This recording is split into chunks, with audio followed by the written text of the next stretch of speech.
Ассалаумағалейкум, қайырлы күн. Біздің курстың құрметті оқушылары. Өзім таныстырып өтейін, Райымбек Жалил, осы курстың жетекшісі боламын. Бүгін біз курста кезекті біздің сабағымыз бұл 1920-1930 жылдар аралығындағы Қазақстандағы саяси репрессияның ықпалы мен нәтижелері туралы түсіндіретін боламын сабақта. Бізде бірінші сабақ негізінен осындай презентация түрінде өткізіледі.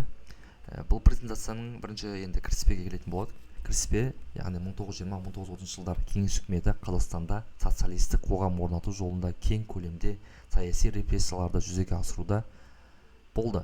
Бұл жылдары коммунистік партияның басшылығымен орталықтандырылған билік күшейіп, ұлттық элита мен халық арасында кең ауқымды қуғын-сүргіндер жүргізілді.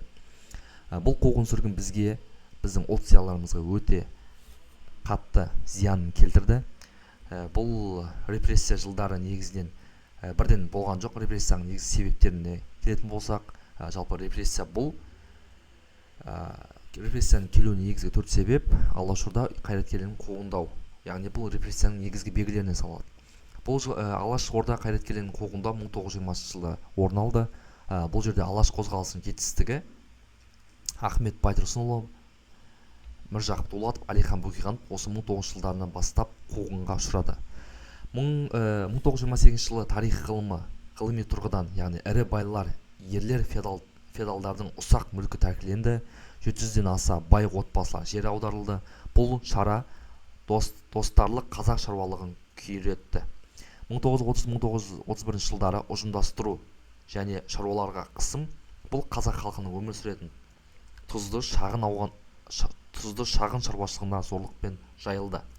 Мына жерде көріп отқандарыңыздай суретте қазақ халқының шаруашылығындағы малдарды өздерінің қарамағына, яғни колхоз, бұл жерде кеңес үкіметінің тәркілеу бейнеленген. Бұл жерде бұл шаруалар көтерілістерге шықты, мысалы батпақ қара көтерілісі деген секілді, яғни бұл халыққа деген қысымның салдарынан халық оған қарсы бағытта, яғни оппозициялық бағытта өздерінің жұмыстарын жүргізген болатын. Осыдан кейін бізде жаңағыдай малдарын тәркілегеннен кейін аумақта Қазақстанда, яғни ашаршылық басталды. 1931-33 жылдардағы ашаршылық жаңағы тәркілеудің салдарынан осындай бізде қазақ елінде ашаршылық орын алды. Ұжымдастыру мен ауыл шаруашылығының жоспарсыз басқаратын салдарынан 1,5-2,5 миллион қазақ сол кезеңдегі халықтың 40%-ға жуығы қаза тапты. Бұл дегеніміз өте жаман көрсеткіш. Бұл жерде суретте бейнеленген, яғни малдардың қырылуы, аш адамдардың бейнесі бейнеленген. Бұл жерде бұл жаппай кеңес үкіметінің ұжымдастыру саясатының зардабы. 1 миллионнан астам адам шетелге, яғни Қытай, Иран, Ауғанстанға босып кетті. Бұл дегеніміз осы кезде 1 миллионнан астам біздің қандасымыз басқа елдерге көшіп кеткен болатын. Қазіргі таңда бұл 1992 жылы құрылтайда, яғни Назарбаевтың басшылығымен қандастардың елге қайта оралу құрылтайында жалпай біздің елімізге 92 жылы 2 миллионнан астам қандас бауырымыз келген болатын.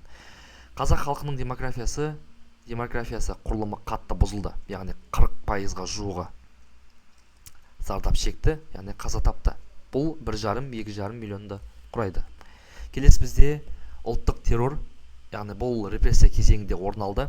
Бұл жерде сталиндік жаппай тазару саясаты шарықтау шегіне жетіпті.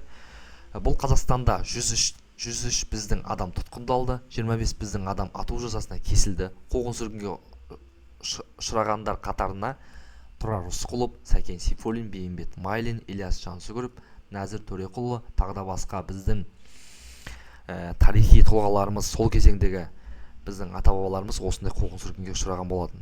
Олардың 25-ке жуығы ату жазасына кесілді. Халық жауы атанғандардың ешқандай дәлелсіз болғаннан кейін олар жазаланды, яғни оны ақтап шығатын бізде мүмкіндік болмады. Жалған айыптау, қорқыныш, шексіз сенімсіздік кең тарады.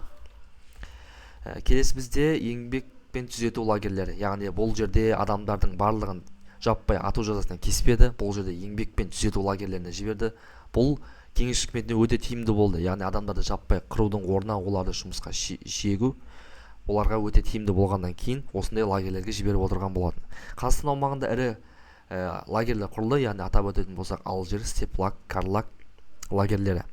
Қазақстан аумағында бұл лагерлердің біріншісінде, яғни Алжир, бұл отанның сатқындарының әйелдеріне арналған Ақмола лагері, яғни бұл Ақмола маңында орналасқан. Алжир лагерінде тек қана әйелдер қамалды. Бұл жерде әйелдер егерде босанғанда өзімен бірге 3 жылға дейін ғана, баласы 3 жасқа толғанға дейін ғана өздерімен бірге болды. Одан кейін ол балаларды басқа жаққа алып кетті. Яғни бұл жердегі кеңес үкіметінің озбыр саясатының салдарынан жетімдер көбейді. Келесі бізде Степлак, Карлак, бұл жүздеген мың тұтқын еңбек еткен лагер, қатаң түрде жүргізілген лагер болып саналады. Карлак қазіргі таңда Қарағанды облысында орналасқан. Бұның музейі бар қазіргі таңда. Осындай біздің елімізде Алжир, Степлак, Карлак сынды түзету лагерлері орын алды. Енді біз бұл репрессияның қандай зиян әкелді елімізге? 1930 жылдардағы саяси репрессия қуғын-сүргіннің Қазақстандағы орасан зор зиян әкелген болатын. 100 мыңға жуық астам қуғындалды, 25 мыңнан астам атылды. Қазақтың зиялылары жойылып, мәдениетті дамуына үлкен соққы берген болатын. Ашаршылық салдарынан жаңа жоғарыда айтып өттік, 1,5-2,5 миллион адам қаза тапты. Қорқыныш, сенімсіздік ойларына келгенде ГУЛАГ лагерлері құрылып, мыңдаған адам ауыр еңбекке мәжбүрлі болды. Бұл тарихи зұлмат халық жадында ең ауыр кезеңдердің бірі болып саналады. Яғни бұл репрессия бізге, жалпы қазақ еліне үлкен зиянын келтірген болатын. Бұл жерде біз тек қана 25-ге жуық өзіміздің тарихи тұлғаларымыздан ғана айырылған жоқпыз. Алаш зиялыларынан да айырылған болатынбыз. Бірақ та бұдан бөлек бізде 1,5-2,5 миллион адам қаза тапты. Егер де осы адамдар бізде сол кезеңде қайтыс болмағанда, қазіргі таңдағы статистикалық талдау бойынша елімізде 90 миллионға жуық қазақ болар еді, егер мұндай репрессия болмаған кезде. Енді біз қорытындылайық. Қазақ ұлтының репрессияға ұшырауының салдарынан ұлт зиялыларының жойылуына, халықтың рухани әлсіреуіне алып келді.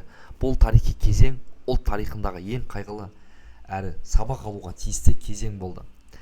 Біз енді репрессия құрбандарына қазіргі таңда негізін тек қана монументтер, яғни ескерткіштер қойылып жатыр.